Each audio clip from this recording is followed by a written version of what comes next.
Hey guys, what's up? It's your boy Nyroh, and as you can see, we are checking out the Behringer X Touch again, and in this video we're gonna see how it works in Studio One with the mapping that I personally created for myself. First thing first, don't forget to subscribe to my channel, like this video if you kinda like it, and click that notification bell so that you don't miss anything of what I create on this dumb YouTube channel. So let's just dive right in. I have a project that I have open right here. As you can see, it has a lot of tracks, but this is actually the kind of setup that I use for every mix that I create. And even if I don't use these channels, I just have them here so that when I look at here and that I have 8 strips, I can just go ahead like this, and now I have everything, and the drums is always on channel 8 of this bank. Then we have bass, so these channels are for bass. Then these channels are for the first part of the vocals, and as this is the second part of the vocals with all the effects right here and the vocal bus right here.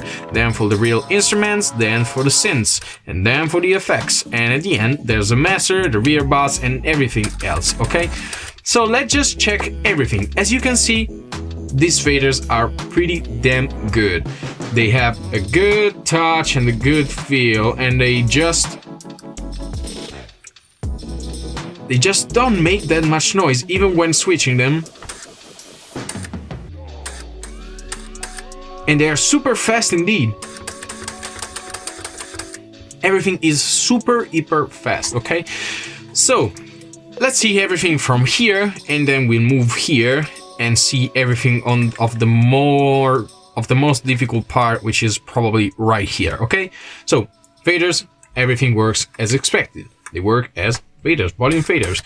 The zero is kind of around 0 here on Studio One, so if I set this to 0 perfectly, I'm looking at the screen, yeah, somewhere around there, yeah, we are at 0. It is indeed at 0 right here. Okay, so everything is good. In Ableton, you kind of get it from 0 to 5, so that's not perfect, but here in Studio One, everything's good. Select button. Everything that I do on screen is followed by the X Touch, and everything I do by the X Touch is followed by the screen. So if I select a track here, I can see clearly which track is it at, or if I click on the screen, I can clearly see on my X Touch which channel I am selecting. A particular thing that is not present originally in Studio One and in the mapping of the X Touch is that if I click fader bank ahead, the screen don't follow me, okay? So they don't switch channels. And what did I decide to do? I decided to add these 2 buttons right here, because I'm already telling you, these F buttons, you can map those to whatever you want. So if I click fader bank ahead, we are in the first 8 channels of my mixing template right here. If we click fader bank ahead and then bank ahead also, so if I click these 2 at the same time, and if I always have the last channel selected, I can jump through banks and always see both on screen and on the fader and on the faders of the X Touch itself what I want to see. So selects are right here, then we have the mute, and connected to this mute, I'll already tell you, I have this global mute right here. I mapped these to the global mute, okay? So if I mute some channels and then I want to unmute them, I just click the mute, and if I want to re-mute them, I re-click mute, okay? The same thing goes for solo. If I solo these tracks and then click the solo, they disappear. And if I click another time solo, the general solo, they come back. Okay. Then we have the record button, which works perfectly, but I don't use it in Studio One because I just use Ableton for recordings and Studio One for mixing. So yeah, that works perfectly too.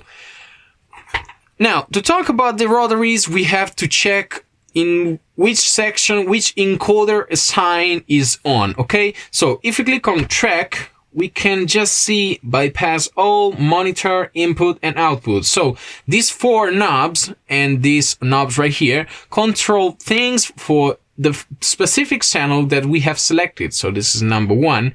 And if we click and if we turn this rotary, This is bypass all. If we turn this rotary for the channel that we have selected, as you can see on screen right here, every effects that we have goes off. So you can use this to have some gain staging after putting some plugins and check if everything is okay for your volumes.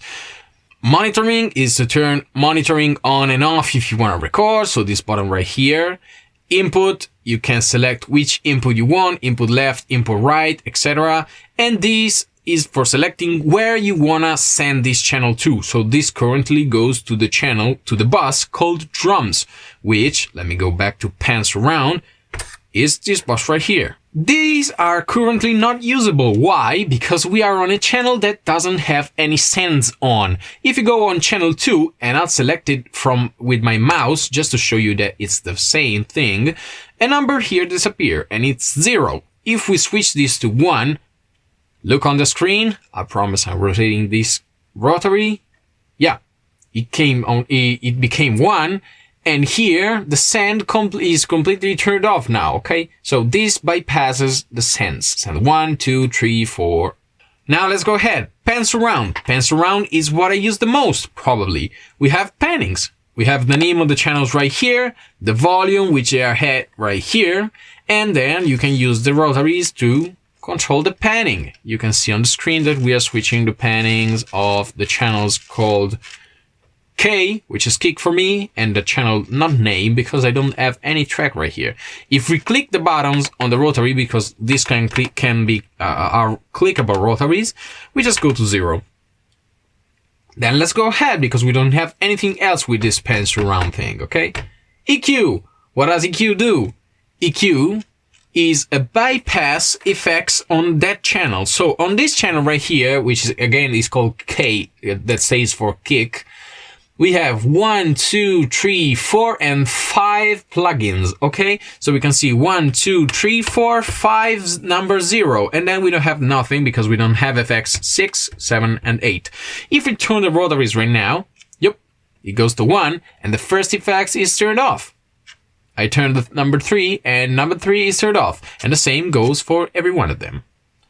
Let's jump to this section, which is pretty damn strange, because if you click send, you think, oh, okay, I'm gonna see all the sends in the first row for all the channels. No! If you just clicked it once, you're gonna see only the sends that are on these channels. So this is gonna be the first send, the second, the third, the fourth, etc.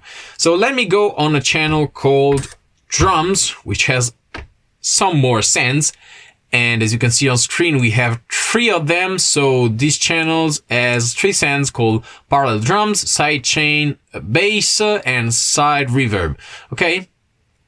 So you can see they are up here. And this is at 0, this is at -6, and I can control everything from the knobs. What if I click them all the time? Boom. What happened here? Now we are seeing the first row, okay? This is actually the first row. So as you can see, again, this channel number 8 is still drums, okay? So, as you can see right here, we have parallel drums, which is the first send on the drums channel. Here we don't have nothing, because on this channel, there's no send. No send, no send, no send, and then we have drum crash, etc., etc., etc. Then if we click another time send, we are going to send to. So we don't have any more sends right here, okay, on this channel. So we are not seeing anything here, but we do have a second send on the drums channel, on the drum bus. So you can see it right here. And if you click again, we see send number 3. Then we can see send number 4, and we go back to SE, in which you can see all the sends for this specific channel.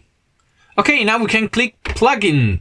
Plugin doesn't really do stuff from here. If I click that again, nothing happens. And let me remember you, I'm on the K channel, I'm on the kick channel, okay? So I do have 5 plugins on here, okay? So you may have thought, okay, if I click plugin, maybe the plugin will pop up. No, they don't, okay? So this doesn't really work.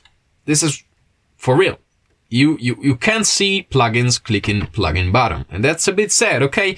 I made a workaround here, but I'm gonna explain it later. The instrument doesn't even get recognized. So these two buttons are not currently settable in Studio One. I'll switch back to pans around and let's check these other buttons down here. This doesn't do anything, okay? It doesn't work. This one changes the showing of the timing from seconds, 3, 4, etc. to beats, okay? 2, 3, 4, 1, 2, 3, 4. Okay, so this works perfectly.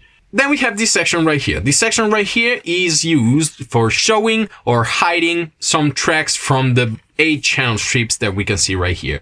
Global view is what you have on screen. MIDI tracks just shows you the MIDI tracks. Inputs just shows you the inputs with the volume.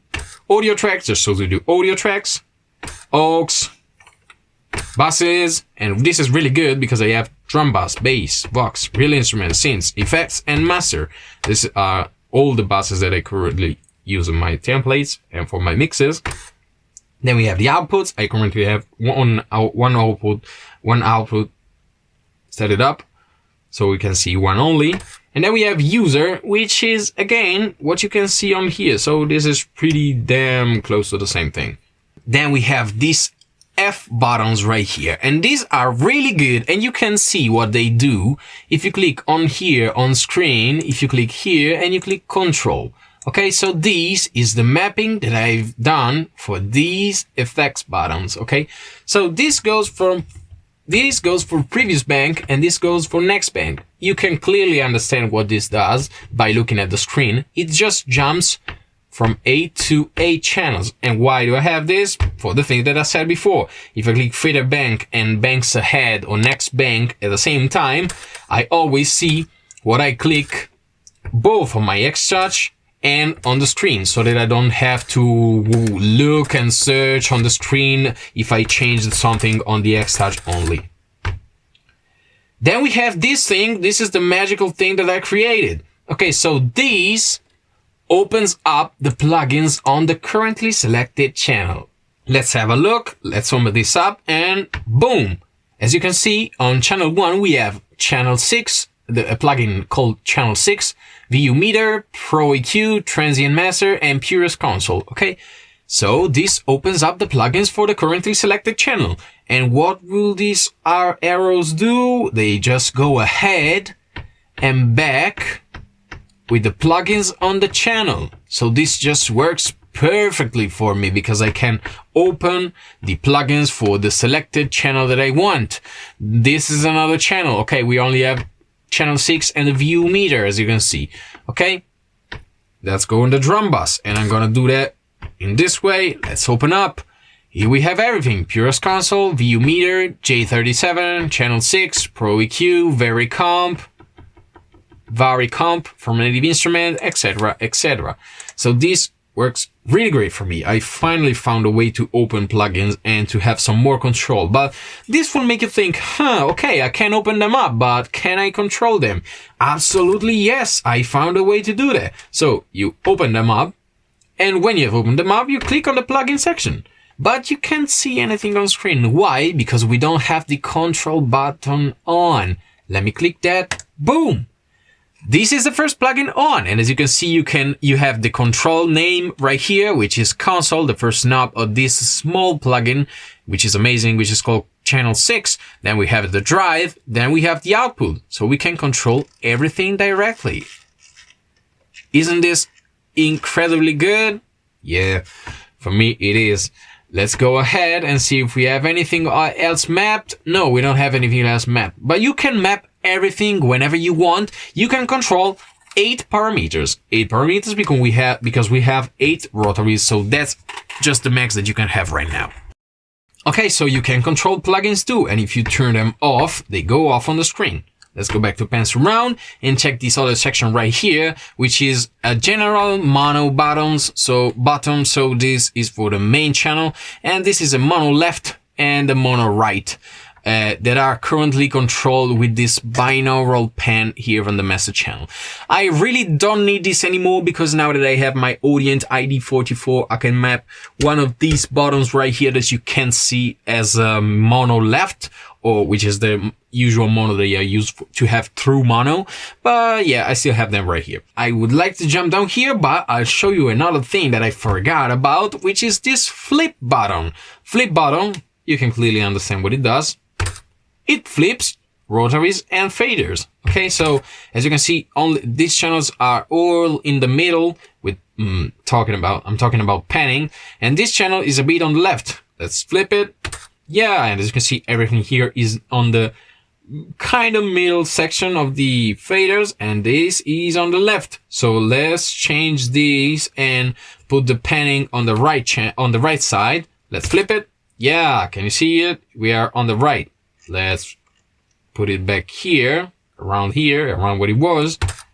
Yeah, and we have it right here. This goes for all the settings. So if you control plugins and you wanna open up some controls and controls these with faders, you can flip them, and now we have everything here. So the drive is at 0. If I turn this on, I am turning on the drive on the plugin.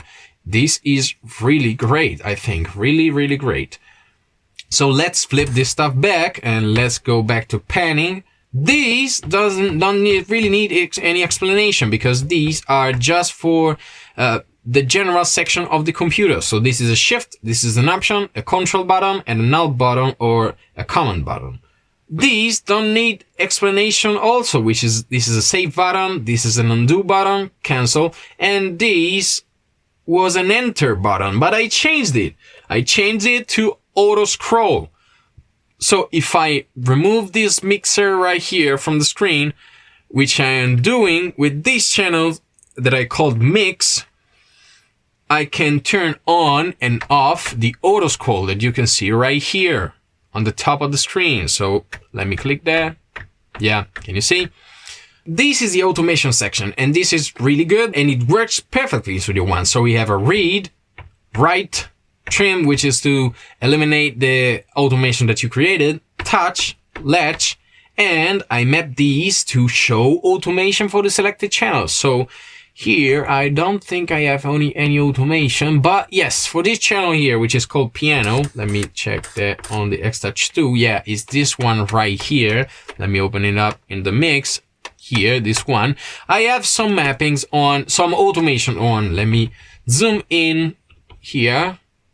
Okay, we can see that we have some automation right here at the start. And as you can see, with this button, I can hide or show the automation channels.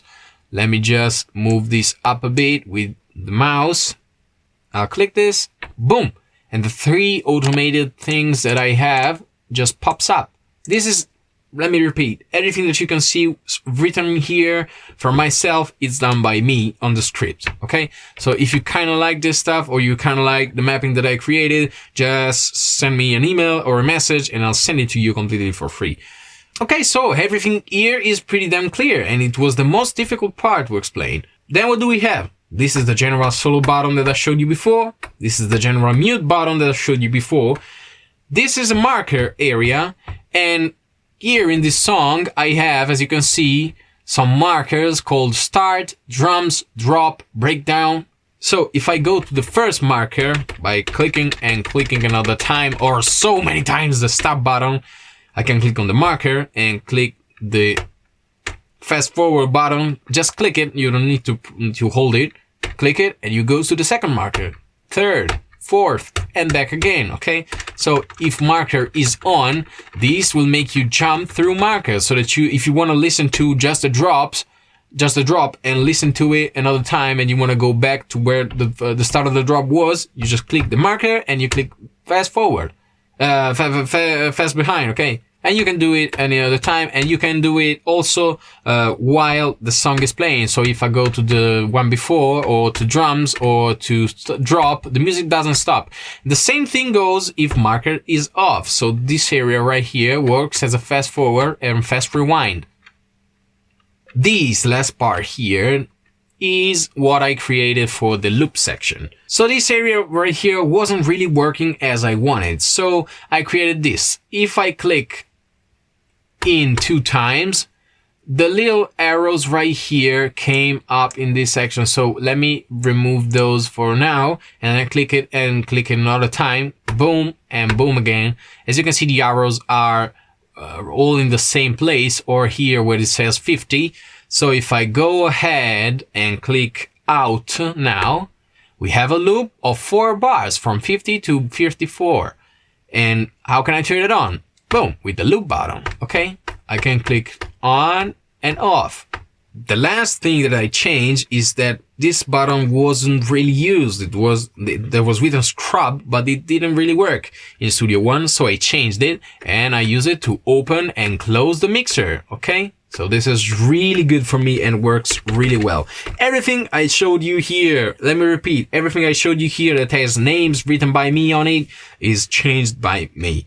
Fader banks works as you think. Just change the fader. Oops, let me unmute those stuff. Okay, let me just remove them so that we don't see the green marker on the mute button here. Fader works as expected. You can just move through faders, and let me open this up so that you see that I move and I move the bank on the screen too.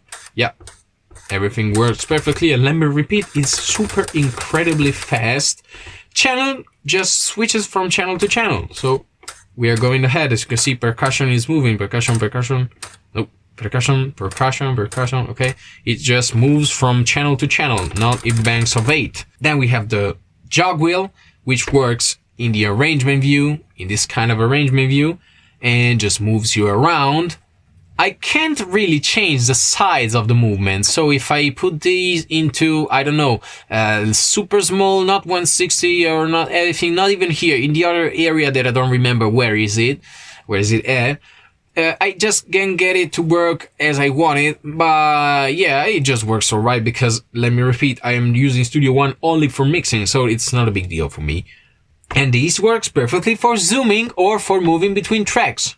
So if I have this button on right here and it gets blue, I can zoom the tracks vertically or horizontally. Okay. And then I can see more clearly one specific track, because if I zoom here, the old drums tracks will be in the middle of the screen, and then I can zoom and I can see everything that I want. Let me remember you, this doesn't work as expected. Even if it does work, it can't let you move little steps, okay? So you just have to do that with your mouse. Thank you guys for watching. I hope you understood everything that I said. And yeah, this is the mapping that I created with these function buttons and with this stuff right here. I kind of like it. I think I might even keep this control surface, because I firstly thought that I was gonna sell it, even if in the review video I said it's amazing. Yes, it's indeed amazing, but with Studio One it's not surely the best. As you may know, we have the Fader Pro 8 and the Fader Pro 16, which works perfectly in Studio One because they are created from Presonus itself. So there's absolutely no doubt with that. But I think I might even keep this thing because I really love the faders, even if I have had that problem with the jumpy faders, and I even have it right now because the solution that as you can see, oh, I'm not stopping, okay? I am trying to move this fader up and down, but we have this little problem that the fader keeps fighting me back. But as you can see, we have some solution like this one. Yay, I'm just touching the surface, but I explained in the original review how to remove this problem, and you can check it out with the link in the description below. This control surface is, for me, amazing. It works pretty well. I hope you guys liked this video. Please don't forget to subscribe and leave a like, and I'll see you in the next one where I'll show you how the control surface in the Behringer X Touch works in Ableton. Thank you guys. Peace.